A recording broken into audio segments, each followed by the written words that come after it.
Welcome to Something to Say, where we bring voices from diverse backgrounds who will share their unique stories and perspectives on finding their passion and provide insights on how you can find yours. Join us as host Greg DeShields guides us through this enlightening journey.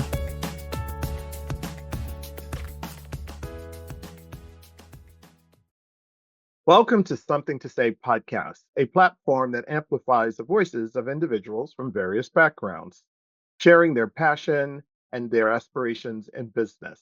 I'm your host, Greg DeShields, and I'm pleased to bring you another episode. Thank you for joining us. And today we welcome my friend, Chantelle Fitzgerald, the founder of Mindset Strategies. Mindset Strategies is a certified minority, women, and small business leadership development firm that focuses on mindfulness and emotional intelligence through experiential learning, training, and workshops. Chantelle has also launched 5 successful cohorts of her Leadership Institute for Black women, which supports Black women leaders in obtaining high-level leadership positions across the nonprofit and for-profit sectors.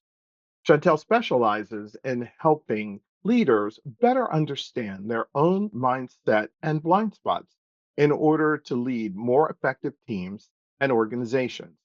She is a certified mindfulness and emotional intelligence trainer and serves as an advisor and a consultant and coach to Fortune 500 companies.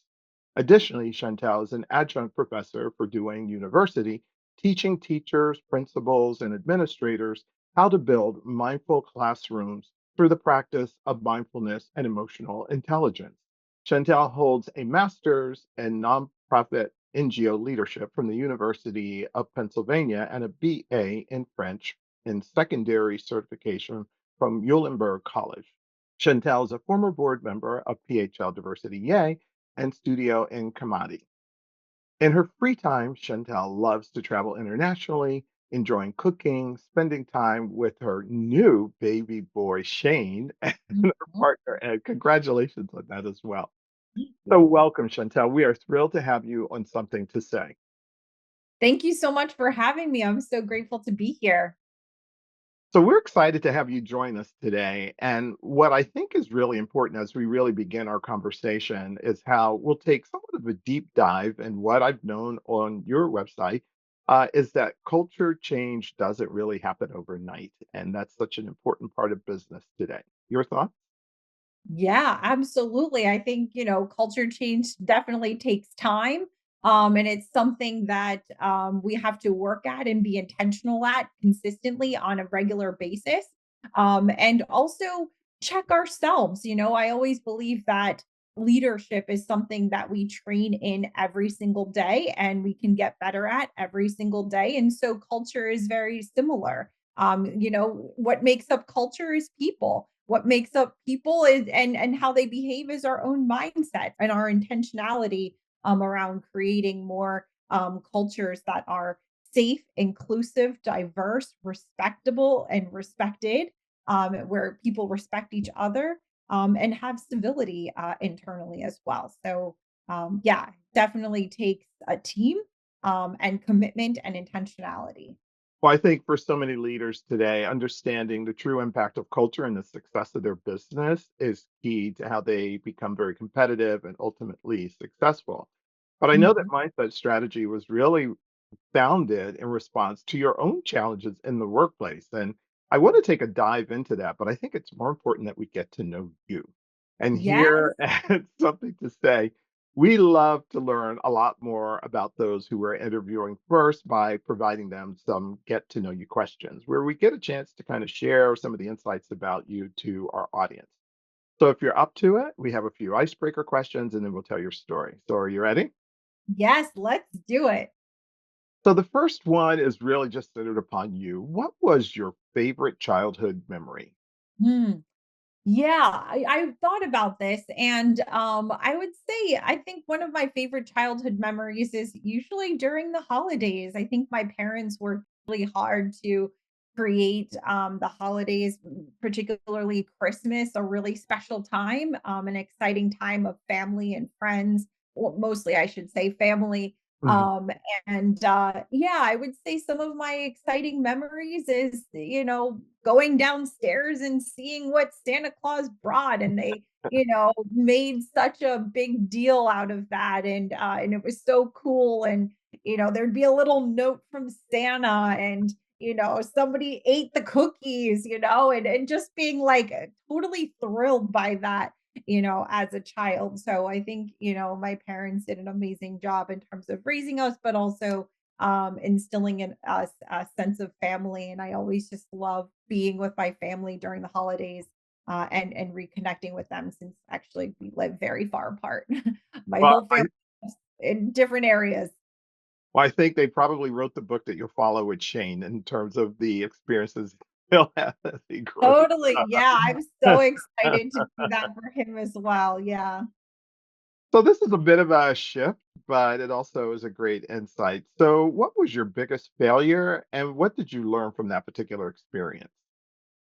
Yeah, I would say my biggest failure was actually moving from Philadelphia to Boston actually a number of years ago. Actually, I think it's been a decade ago now, where I was taking a big risk, where I've been my whole life in the Jersey, Philadelphia area, has had this opportunity to work for an exciting company in Boston, and I moved my whole life from Philadelphia to Boston, thinking this was going to be an amazing opportunity, and only for it to not work out after a year. And I ended up getting laid off. And that was actually the second time in my life of after, of being laid off. And I was absolutely devastated that I had moved my whole life from Philadelphia to Boston only for it to not work out after a year. And I ended up having to move back home to Jersey and try to figure out my life because at that point in my life, I had worked in so many different sectors. I was a French teacher, as you mentioned in the bio, and realized I was disciplining kids more than I was actually teaching French. So then I went into pharmaceutical sales, and then worked there for a number of years and ended up getting laid off. Went back to school, got a master's, worked in nonprofit. After worked in nonprofit for a couple of years, and then I moved to Boston. And at that time in my life, I had looked back at my life and I thought, wow, I've done a lot of things. What am I doing with my life and where am I going? Work from, education to big time for profit pharma to nonprofit. And then, going back on my, coming back home and trying to figure out my life. So I would say that was my biggest failure in terms of trying to figure out what am I doing with my life. But in the end, it turned out to be one of my biggest successes. But I'll save Yeah. that for another Those time. really intense experiences like that do leave you with a lesson that is learned that, if anything, provides you the ability to learn more about your inner strength and your Mhm. ability to persevere and find your way despite the challenges that may be put in front of you. I think it's where you really find out who you are as a person. Mhm. Because if it was easy, anybody could do it, right? So at the end of the Yeah. day, you build that inner strength. Well, congratulations. And to be honest with you, we are much more excited to have you down here in the Philly, South Jersey area than in Boston. All Yes. right, so this is a good one because it's a very popular question. It has certainly risen to the top of responses that individuals like to share when they participate in the icebreaker portion. So, if you could have dinner with any historical figure, who would that be and why? Yeah. I would love to meet Harriet Tubman. I think that she was such a force to be reckoned with in her time and what she had to deal with and go through, and also live to be in her elderly years. And just her leadership and her courage and her faith. I feel like she's such an inspiration to our nation, honestly, and as a Black woman, also even more so, and would love to be inspired and motivated and encouraged and by her. So would just love to be in her presence and to learn from her and all that she had to go through and what she did and the incredible life that she led and the people that she led to, come out of slavery, which was amazing during that time in our history. So I think she's an incredible woman and would love to meet her. Well, and I could certainly see where the type of inspiration and motivation that she brought to her ability to provide passage for so many people would just be such a incredible, valuable, precious award to have and share as you continue to conduct business because Mhm. it was amazing the way that she provided individuals light, and that's pretty much what you do. You help to provide individuals light to see the way forward. All right. See, these icebreakers are really good. But we want Yeah. to talk a little bit more about you. So, where are you from? So, your last name is Fitzgerald. Can you give us a little bit more about your family and your origin story? Yeah, well, that's also an interesting one. Yeah, I'm basically from Jersey. I mostly grew up here in the Jersey area. I mean, I moved around a lot. I was actually born in Germany. Interestingly enough, my dad was in the military, and then we came here to the U.S. When I was two. So I'm not German, although I wish I did have dual citizenship, but the Germans said no. You're born on an American army base. You are not German. But yeah, moved from California to Chicago, to Jersey after that. And then that's where I've been ever since. But in terms of the origins, yes, my last name is Irish, but I guess if you look at ancestry.com, we might have a little bit of Irish in us, but I mostly identify it as a Black woman. And yeah, we're not sure where our last name kind of came from, Always actually. interesting. Yes, yeah, very much. So, a little bit more in your story. You've told us about the different things that you've done, but when was the turning point in your career when you said, you know what, I'm going to give all this other stuff up and I'm just going to apply it to become an entrepreneur, a business person? So, when did that hit you? Yeah, honestly, when I came back home from Boston, I came back to Jersey and was really trying to figure out my life. That was a major turning point because when I looked back at my life and all the different sectors that I had been in, it was like, well, who's going to hire me now? I've worked in so many different sectors from nonprofit to for profit to education and even higher education, international education. So, I really took a look at my life and tried to think about what is it that I really want. And the common theme that after reflection, doing a lot of mindfulness, that's actually when I found mindfulness and meditation. And that really helped me come out of my funk that I was in terms of self loathing and not sure what I was doing with my life and in very depressive state. And it dawned on me that everywhere I went, it didn't matter what sector I was in, leadership could always be done differently. People could always learn to be better leaders. There could always be more skills and tools and resources to help sharpen us as a leader. And that's what really led me into the field and work that I do now is making leaders better because I think that there is a need out there for great leadership and leaders that have a high degree of emotional intelligence. They're able to recognize their own emotions, they are self aware, and they can recognize the emotions of other people and be able to navigate in between that and have more empathy and compassion for others and ultimately be better listeners as well. And how do we listen better to other people and the people we work with? So that Wow. was major turning point. Well, it's such an important type of work that you're doing. I recently wrote a blog about compassionate leadership, and everything that you've described really aligns perfectly with that, especially as more and more of Gen Z are moving into the workplace, and that compassionate leadership is really what they need in terms to be successful. But we'll get into the weeds in that in a few minutes. I did want to ask you though, who has made the most influence on you and your life? Mhm. Yeah, I would say a combination of folks. Certainly, my parents and my grandmother. They are, models and of my life. I think both my parents and my grandmothers were amazing leaders. I mean, my dad was uh, in the army and also a senior leader in HR for not only corporations, but also for the military, and made it to one of the highest levels in the military as a full bird colonel in the US Army. And so I look at them like they're pillars of leadership and integrity and have empathy and compassion. And I look at my mom, who was a teacher for several decades, and her leadership in educating children. And I look at my grandmother, who was also never had a college degree, never even finished high school, and yet she became the president of her union as a woman in the 1960s.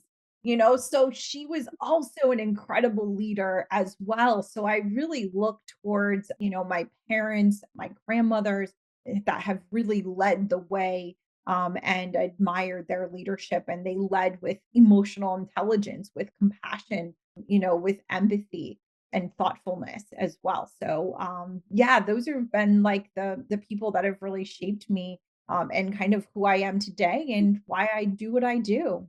Well, it's always good when it has a personal family connection because it's even that much more authentic and genuine to who you are as a person. All right, so our last get to know you question, and then we'll kind of dive into your field of work. So these are two questions that are kind of really exciting to hear and maybe a little tough to hear. But when was the best year of your life, and when was the worst year of your life? Mhm. Yeah, I'll start with the worst year. And again, it goes back to that moment of being, moving my whole life from Philadelphia to Boston and then coming back home. At the time, I was 35, and looking at my life saying, I was single, I didn't have any kids. When you're 35 years old, you at least have a partner and a home, and you kind of have your life together at that point. And the worst thing that you can do, which is everything I did, was compare your life to everyone else. And you're looking at your high school friends, your college friends, everybody's married, everybody has a beautiful home, they have 4 kids, and they're moving on with their life. And here I was at 35 living at home with my parents, no, don't have a job, was single, no kids, and had no direction in where I was going with my life. So I would say that was probably one of the worst years of my life, being, 35 and not having any idea of where I'm going and what I'm doing, or even have, a family of my own. So that was really a hard time for me in my life, and trying to figure out what am I going to do with my life. And then fast forward, I would say several years later, and the best year of my life, I would say, is right now, honestly. I did recently have a little guy. His name is Shane, and he's the love of my life. He is 10 months old. And it's just such a joy to be a mom and to be able to guide this little human to being the best version of himself that he can be. And so I just love that. And I'm just so grateful to have a partner. And he's an amazing partner. And we're both raising Shane. So I would say right now is really the best time of my life. Having a great, thriving business and having a wonderful family of my own. And it took many, many years to get here, but I'm so grateful, and had to go through that in order to get to where I am now. Well, I have to tell you, it's, these points in life where you know people in one way and then you see them in another and you're trying to like, how do I put that together? And I've known you for so many years, and now to know you as a mom, it's like, yes, that is the next thing for you. There's such a natural connection. When I saw you when you were pregnant, I was like, yes, that's so cool. And then Yes. when you were showing me your baby pictures, you were just such a natural with that. So congrats. That's a really good year, and I could see how you're just bubbling with all the joy and excitement from that. So Oh, congrats to you. thank you so much. So I want to move into your field, and I kind of bundled it and kind of called it psychological, but realistically, it's very emotional. It has a lot to do with having a sense of strategy and mindfulness. So These are somewhat general and broad strokes, but I would love to get your response to some of these questions. So, the first is in your particular field, what are the most significant trends that you see that are developing right now? Yeah, well, I work in the realm of leadership development as well as touch on the bad word now around DEI, diversity, equity, and inclusion. And I also run a leadership institute for Black women. And I will say that some of the challenging times is the unfortunate misconception and understanding of what DEI is. And also, some of the things of like, well, why do you have a leadership institute for Black women? What about all the other different ethnic groups and backgrounds of other women? And there's a lot of data behind Black women in the workplace. Hmm. And I didn't make this data. This comes from very, respected entities such as McKinsey, for example, and the Lean In organization that did the state of Black women in America, and how when you look at the data, Black women are truly the worst off in corporate America. And it's so important that we center them and give them the resources and empower them and provide the confidence for them to really blossom into who they are, as opposed to dealing with so much microaggressions and trauma that happens in the workplace on a day to day. So I think it's so important, and not to say that it's not important for other backgrounds, but I just have a very strong connection as a Black woman myself in the workplace. I do know what it's like. Hmm. And I think it's very important that we center and encourage and raise Black women up to next level leadership. It's interesting, and it's not in our scripted question, but I did feel compelled to ask you this. So today is September 10th. It's a date that we'll all probably remember forever and ever and ever, where the presidential debate is tonight. But we're, like a little less than 60 days away from an election. But, that idea of a Black woman as president, and I really don't even want to bundle it under a trend. But in your world, what would that mean? What would that type of representation do in the work that you do? Yeah. Yeah, I mean, that would be huge, right? Absolutely. We always talk about the importance of representation and how important that is, and to be able to see yourself in a role that is of the highest level. And when you can see other people achieve that, I think it's really incredible. And I think it's so inspirational. And honestly, I think it's inspirational for all women, for all people, for anyone that feels marginalized, to see someone, get to the highest level of their career that is not in the majority, I think is inspirational to all people. So, not only the fact that, there's a Black woman running, a Black and Asian woman running, to have the highest office in the land, I think it's also representation of a minority group getting to the next level and inspiring generations to come that this is absolutely possible. And I will also say that unfortunately, in the world that we live in, minority groups, or marginalized groups, I should say, have to prepare 10 times harder, have, the background that is, so perfect, work, incredibly hard and long just to prepare and be ready. Whereas maybe other people in more majority groups just have to show up. So it's also thinking about the level and the heaviness that marginalized identities have to hold, and then also have to overcome, and all of the work that leads to what you see.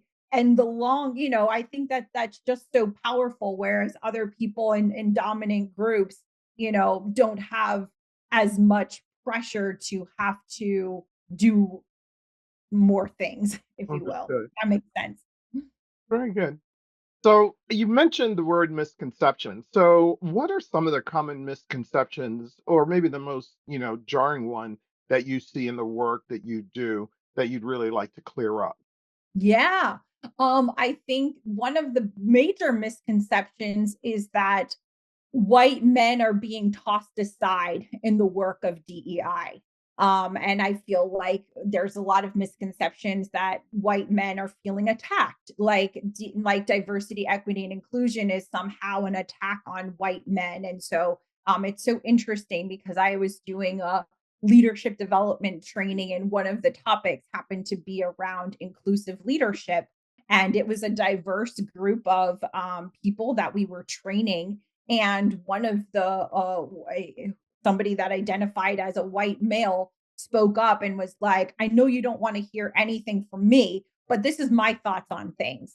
And so just the fact that, white men are feeling marginalized when it comes to diversity, equity, and inclusion couldn't be farther from the truth. I would say, in fact, we actually need more white men to be part of the Mm. DEI conversation. We need you more than ever, actually, to be a part of the conversation, to be a part of this work, to support others. And it's about respect of all people. It's about recognizing that people's experiences are different from each other's, and how you show up in the workplace and how you are treated in the workplace is different for different types of folks, and different types of identities. And so it's about understanding that. It's about having empathy and compassion for that. And my call to action for white men is to be allies in that, to be supported. We need you more than ever, in this work. And I think that's a major misconception, that white men are being tossed aside in this work, when really we could use them even more so in this work to stand up, and to be an ally and to be sponsors and supporters. I agree with you 100%. I've actually developed a presentation that's entitled The White Guy Not in the Room. And Mm. what that means in terms of perhaps speaking to just yourself, and how, in order to get a more comprehensive and inclusive point of view, you need to find a way to bring white men to the table. So you're absolutely right. Thanks for pointing that out. That is a really important misconception to get clarity. The last question I'll ask, and then we'll go into a little bit more detail about your organization, is the integration of innovation and the impact that you see from your particular perspective and your point of view of work. Can you talk about that? If there's any particular breakthroughs that either have influenced or you've adapted? Yeah, I would say something innovative, that we do. And are you saying like something innovative in terms of in general, or the work that we do at Mindset Strategies? How the idea of innovation and technology has really either impacted or been integrated in your work? Oh, okay. How is technology and innovation? Yeah, I mean, the use of AI is huge, in terms of integrating that into our work, and kind of helping us and supporting us in that way, leveraging AI and those types of things. I would say various different technologies and softwares that are very helpful and useful as a business owner, that helps to integrate all of the different back end pieces, of a business, from administrative to marketing, to client acquisition to CRM systems and things like that. So I would say certainly the use of technology. I mean, you couldn't run a business without it.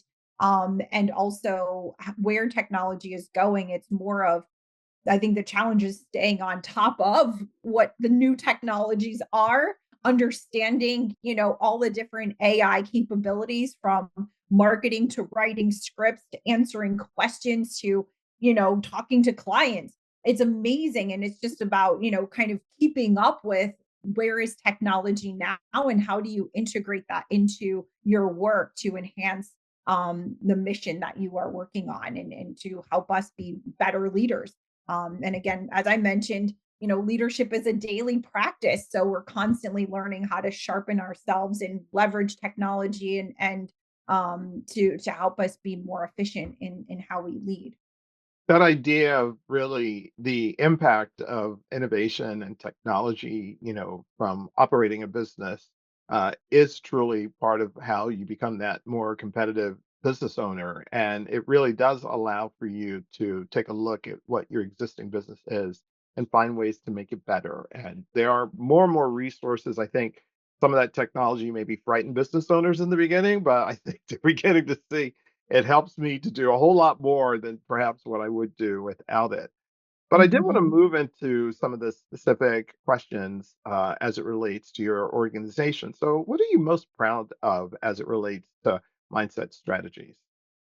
Yeah, I would say I am most proud of our Leadership Institute for Black women. We started this program 3 years ago, and we are now entering into this September our seventh cohort. And it's just truly amazing. We just had an alumni gathering in August, and talking to a lot of the alumni that have graduated from our program has really been so inspiring and empowering that the majority of the people that have gone through our program have either gotten to the next level or they have found new roles that pay them significantly more in a higher level leadership role, or they have decided to become an entrepreneur, but they're doing so much better in terms of where they were just 3 to a year ago. So that's what we're so proud of, is how we empower and build the confidence in leaders to help them get to the next level. So we're really excited and proud of that. Congratulations. I know as you look at the success of those various cohorts, they truly become the individuals who, through their own personal experiences, provide that testimonial and motivate and excite others. So I'm sure they'll Mhm. come back, tell their stories, and advance your business. So tell us about your Leadership Institute for Black Women and your newly trademarked connection session. Yeah. So, as mentioned, we have a Leadership Institute for Black women. It's a 6 month leadership training program where everybody in the program gets an executive coach. They get a 360 assessment, leadership development training, and an opportunity to provide a capstone project. And something that is really innovative that we have brought to our program, actually, since its inception, is what's called connection sessions. Whereas I had mentioned before about how important it is for white men to be part of the diversity, equity, and inclusion space and conversation, we do just that. Where in the beginning, we were asking for white men, C suite executives to participate in our connection sessions along with the women in our program. And that was a really, really powerful conversation where we would get into topics around psychological safety in the workplace. What does it mean to be vulnerable in the workplace? And I got to tell you, these C suite executives walk away with learning so much about the experiences of Black women in the workplace. And the women in our program walk away with better relationships with C suite executives, and they get to know them on a human level and get to know them in terms of just who they are as a human and not a C-suite executive. And so that is also really, really powerful. And we've been able to open up our connection sessions to just C-suite executives or senior leaders. And it's a really powerful thing where we've had C-suite executives participate in literally 6 cohorts. They come back every single cohort because they learn so much and they sharpen their leadership and they actually develop more empathy and compassion, and they think about the policies and procedures in their own organizations that they're leading and how to make them better so it's inclusive of all people. And I believe if you support one marginalized identity, you support the world. You support everyone. So, I think about the disabled community where, you build ramps to help them, get into buildings and elevators and things like that. But that doesn't serve just people, with a disability. It serves mothers and children with strollers, it serves elderly people that need support as well. So when you do something for one marginalized identity, you actually help the greater good and humanity as a whole. And I think we get so hung up on, oh, you're just doing for this one person or this one identity group. But actually, when you do for one, you do for all. And I think that's something we really need to remember as well. Well, what you've described is really how you underscore the experiential aspect of the work that you do. That ability through the connections for individuals to experience through a variety of different individuals, but in a one on one setting to have a greater understanding through the reality of dialogue and interpersonal interaction can make a huge difference. So, congrats to you about that. I did also want to just find out a little bit more about some of your new leadership training offering that you have. Can you kind of share some of the insights around that? Yeah, yeah, definitely. So we're actually expanding so not only do we have the Leadership Institute for Black women, but we do leadership development training for all people as well, and do a lot of different workshops for different organizations, particularly around strengths. And we actually are just about to launch our tiered leadership training program for anybody who is feeling stuck in their career, not really sure where they want to go next, or maybe they have an idea of wanting to get to the next level, but really need support, whether that's from a community, whether that is leadership training or having an executive coach, or even if you're having a sticky and tricky situation in the workplace. I mean, we always, might have an issue with our boss or issue with colleagues, and you really don't really have anywhere to turn or who to talk to. So we've created this leadership tiered program where anyone at a really affordable rate can actually get leadership development training once a month or multiple times a month, depending on the package that you choose. And so we're just about to launch our tiered leadership development program for individuals that are hungry for professional development, but their organizations are just not giving them the resources or investing in them. They can invest in themselves at a very low cost, to get group coaching, individual coaching, and leadership training, online courses as well. So we're so excited to launch this new tiered leadership program for anybody that's interested in wanting to grow and increase their professional development and leadership. And I think for so many that are trying to find ways to be more skilled at their ability to manage an environment of mixed generations, of Mhm. individuals in the workplace, and how can they fine tune their skills and maybe not being committed to a long term academic curriculum. These type of programs or trainings can be, invaluable. So I'm glad we were able to share some of that insight about your organization. Congrats.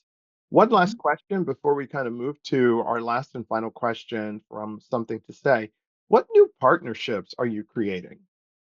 Yeah, so we're so excited that we are now going to be a partner with an organization called Evolution. And they are a kind of an incredible kind of leadership development consulting firm, where they've worked with many organizations, from a lot of tech organizations, from Google to Slack to Glassdoor, to all kinds of major tech companies, where they do leadership development, executive coaching, and now we are going to be an official partner with Evolution to actually expand our offerings to a larger group. So we're so excited about that, and really excited to work with other organizations that are looking for leadership development training, as well as executive coaching, and maybe wanting to have a leadership institute internally, at their workplace. We're going to be able to offer those offerings as well. So really excited about that. Wow, congrats. And I should do a big shout out to our friends over at the Southern New Jersey Chamber of Commerce because I know we're both members and they're a great Yes. organization that really helps to promote the work that we do as entrepreneurs and businesses and really help to create the environment for us to come together. So, Yes, yes, yeah, shout out to the, South Jersey Chamber of Commerce, or the Chamber of Commerce of Southern New Jersey is actually the full, title there. And yeah, they're an amazing organization for small businesses to really connect and network. And I've been able to, build such a great network with the Chamber of Commerce there as well. So if anybody's in the South Jersey area, definitely an opportunity to connect with the Chamber of Commerce of Southern New Jersey. Well, our last and final question is really always centered upon who we are as a podcast. So we're entitled Something to Say. So we always love to give those who we interview an opportunity to tell us what they would like to say. So what do you have to say? Yeah, what I haven't I said already? No, but honestly, what we have to say is the importance of leadership development. I think when we look at our world and we look at the people that are leading us today, do we want those people to be examples? Are they great examples for our children? Are they good examples of leadership? Do they have empathy? Do they have compassion? Do they listen? Do they have integrity? And it's so interesting that whenever we ask in our leadership trainings for my different clients that we work with, we ask them what makes a good leader. And many times they talk about how their leader listened to them. They talk about how their leader motivated them. They were inspirational. They got along. They had great relationships. They felt connected to their leader. They felt empowered, they felt inspired, they were excited. And how interesting that no one ever says, they were really good with data analytics or they were just so good with this technical skill. But oftentimes, when we ask people what are good leaders, many of them, 9 out of 10 times, will come up with emotional intelligence Mm, core competencies. And wow. so, when we think about leadership, let's think about a high degree of emotional intelligence. What does that mean? They are self aware, they can manage their emotions under stress, they are grounded and can make really good decisions without getting flustered. Have empathy and compassion and they listen. So, what I would like to say is let's follow leaders and let's be leaders with a high degree of emotional intelligence. Chantelle, I knew you had something to say, and I have to thank you for sharing your passion and your insights. Your words are truly informative, and I'm sure you're going to hear from some leaders who want to have a mindset strategies connection to take their team and their business to the next level. So it has been a pleasure to have you on our show. Thank you so much for joining us. Thank you so much for having me. It's been wonderful to share this time with you. Thank you so much. So, audience, that's a wrap for this episode of Something to Say. Stay tuned for more inspirational conversations with voices of individuals from diverse backgrounds sharing their passions. So, until next time, this has been Greg DeShields.